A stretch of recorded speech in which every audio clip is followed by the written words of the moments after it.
Hello guys, তো আজকে কোনো ফানি ভিডিও নিয়ে আসিনি। তো আজকে নর্মাল একটা মিনি ব্লগ নিয়ে এলাম। তো আজকে হলো রামনবমী, এটা হলো আমার আউটফিট।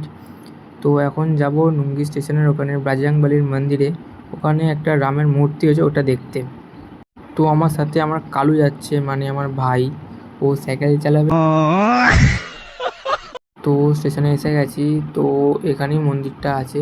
তো এখানে এত ভিড় হয়েছে, তো এখানে সাইকেল চালানো যাচ্ছে না, তাই কিছুটা হেঁটে যাচ্ছি। কালু এমন মুখ চোখ করছে যেন ওর জন্য সম্বন্ধ দেখতে যাচ্ছি।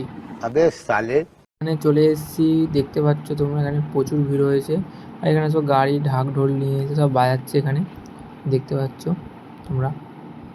এটাই হলো সেই বজরংবলির মন্দির। এখানে পাশে একটা শিব পার্বতীর মন্দির আছে, আর রামের মূর্তিটা যেখানে ভিড় ছিল সেখানে হয়েছে, আর এটা ছিল বজরংবলির মন্দির। মন্দির থেকে 3 প্লেট খিচুড়ি, 1 বাটি পায়েস খেয়েছি। তখন ভিডিও শ্যুট করার টাইম পাইনি, কারণ ওখানে প্রচণ্ড ভিড় ছিল। তখন যাচ্ছি আমরা বাড়ি। কালুই আবার সাইকেল চালাচ্ছে। আমার আমার আমার সাথে বেরোলে কালুই সাইকেল চালায় মোটামুটি। তো আজকের মতো এখানেই থাক। তো চ্যানেলটাকে লাইক, সাবস্ক্রাইব আর ইনস্টাগ্রামটাকে ফলো করো। কিছু আবদারে জানি নেই মানে তোর